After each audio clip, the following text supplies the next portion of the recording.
Real estate experts are debating the if, when, and where Airbnb could or could not be a good real estate investment in the near future. Let's cover the CEO of Redfin, meet Kevin's response, some market watch articles, etc., and talk about Airbnb and its validity post-coronavirus. Let's jump in.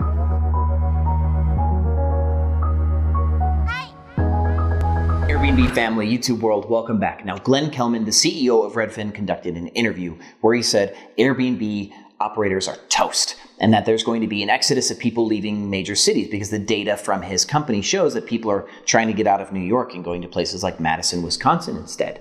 Now, that is valid on the exodus out of big cities. He's the one with the data. His data also shows that Airbnb owners are selling their properties now, and that's why he said that Airbnb operators are toast, but I don't really think that actually encompasses what's going on fully. And Kevin from the YouTube channel, Meet Kevin, whose channel has grown by insane amounts in subscriber count lately, did a reaction video to Glenn's interview, where in the second half of Meet Kevin's video, he goes into the part where Glenn talks about the Airbnb home sales, but then Kevin says, well, this could actually mean that the time to Airbnb your property is coming soon, potentially. And he gives the argument of supply and demand, that a lot of people, this shows that a lot of people are getting out of the game. And if a lot of operators stop hosting and demand comes back, well, then there's less hosts and more demand. Now, that supply and demand change is not the only thing that you should consider as part of your plan on whether or not you should Airbnb in the near future, depending on what city or state or country you want to Airbnb in. There's actually three major factors that I'm going to lay out for you in this video as to why and where you would Airbnb if you do. Now, one, of course, is the one we just discussed, and the whole concept of Airbnb operators getting out of the game, adjust the supply and demand curve. Now, I will say that as people sell their Airbnb properties, it is possible that other Airbnb operators are buying those homes to conduct the operations.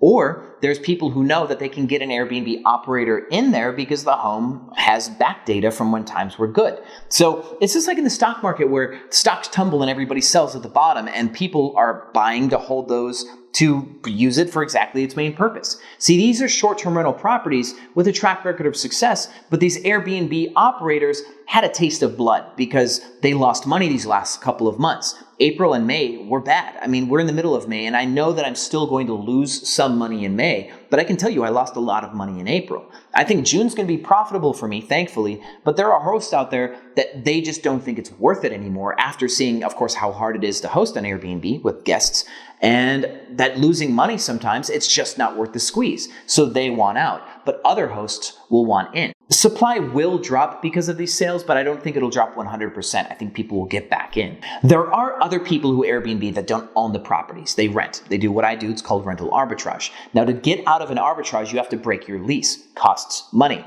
But alternatively, a lot of these Airbnb operators are coming to other Airbnb operators like me, asking if we would take over their leases. And so I'm being asked to acquire other people's properties, and sometimes I am, if I like the property, in order to continue running that asset, that lease, with their furniture in it, and then I can start making a profit on it. The question for people like us is, will the market bounce back fast enough to make it worth my time? But there are people like me who believe in the space, and so we're growing through this pandemic as other people are getting out. So the rental operators are contracting by a much smaller percentage than the owner operators. So when you go and you do your market research and you're thinking about jumping into Airbnb, you can look for home sales, vacation rental home sales, the same thing that the CEO of Redfin is talking about, and you can see where people are getting out of the game. Now, you can buy into one of these properties, scoop up a ready-made Airbnb that's actually already furnished and everything, and you can get into the game in one of these cities where somebody's like, you know what, I own the home, and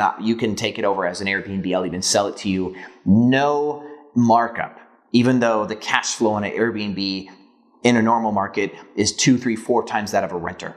And they should be marking it up, but they're going to give it to you at a regular home comp because they don't care. They want out. And this is the great part about doing business during a pandemic is you can get good deals on stuff. So you can literally just look for home sales of Airbnbs and find out where a lot of people are getting out. And you just have your pick of the litter of which ones you want to buy into. The second factor for where Airbnb might end up is based off the concept that people are having these exoduses out of major cities, like the CEO of Redfin said, places like Madison, Wisconsin. Now, the concept here that I'm surmising is that when somebody moves out of a major city, there's going to be other people that move in. And Meet Kevin talks about how the most luxury properties will have to lower in price to accommodate, less demand to live in the city. But people will still want to visit that city, like New York, Chicago, San Diego, San Francisco, Miami. They're all super popular places for tourism. And that's probably not going to go away. But people who move from those cities, who had friends, work friends, other friends, and they move to a place like Madison, Wisconsin, they're going to go back and visit their friends, or vice versa. They're going to say, hey guys, you need to come check out Austin, Texas. Like Elon Musk is moving a factory to Austin, Texas because he's mad at California. Now, all of that business that picks up in Texas, he could very well migrate thousands of employees there too. Uber would plan on opening up headquarters in Deep Ellum of Dallas. Might still be happening, even though, Uber suffered some massive losses during coronavirus. But these types of relocations can cause people to then come and visit their friends who've moved for work. So a lot of Californians might end up visiting Texas because of that type of migration. So just the same with people who are leaving these major cities because they have the choice to work remote, they're going to be entertaining their guests in their new city. And so there will be a change in where people are traveling to visit friends and family. To extend upon this why people travel change, Brian Chesky, the CEO of Airbnb, did say that he thinks there's going to be a flip in why people travel. He says people right now travel for work, and then they get their fun in their screens, TVs, phones.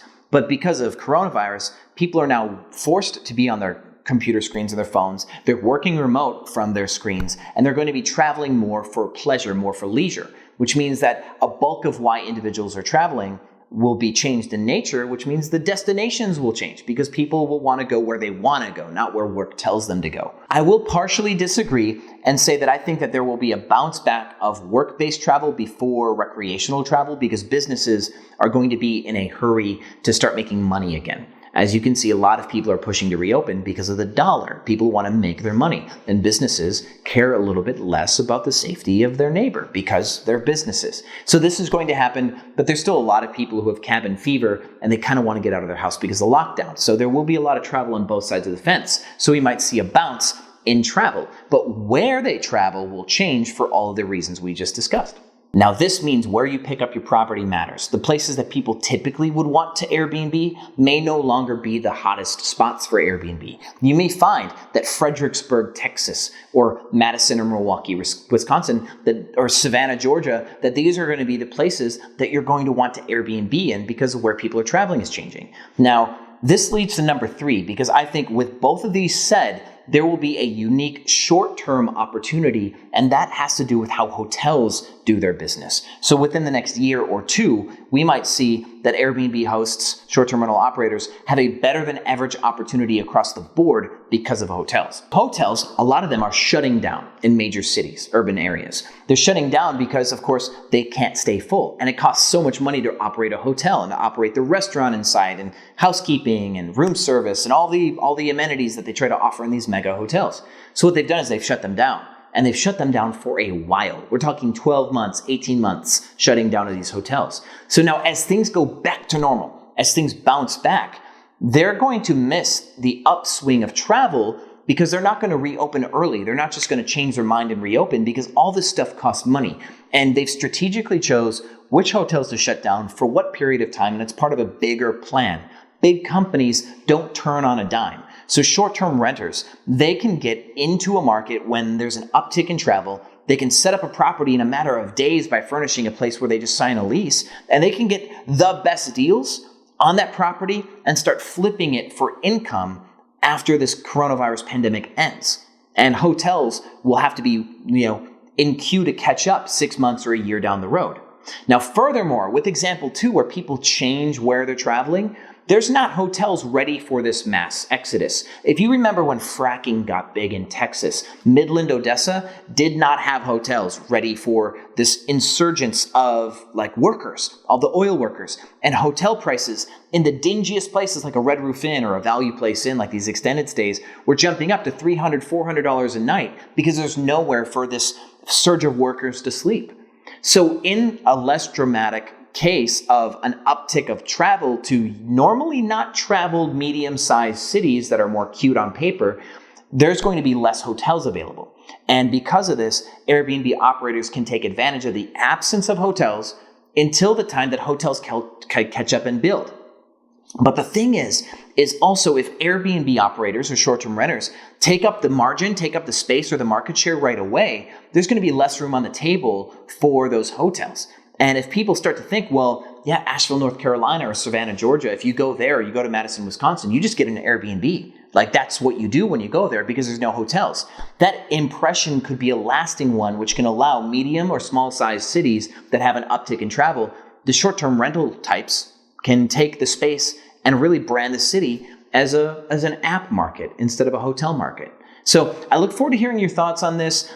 There's of course plenty more to like to deliberate on where and why to rent or to own a property for Airbnb. And of course, that's why we have over 300 videos on this channel. So I look forward to hearing your responses in the comments. And if you want to talk about it, I will be there. So thank you for watching Airbnb Automated. And as usual, I will see you on the other side. Hi.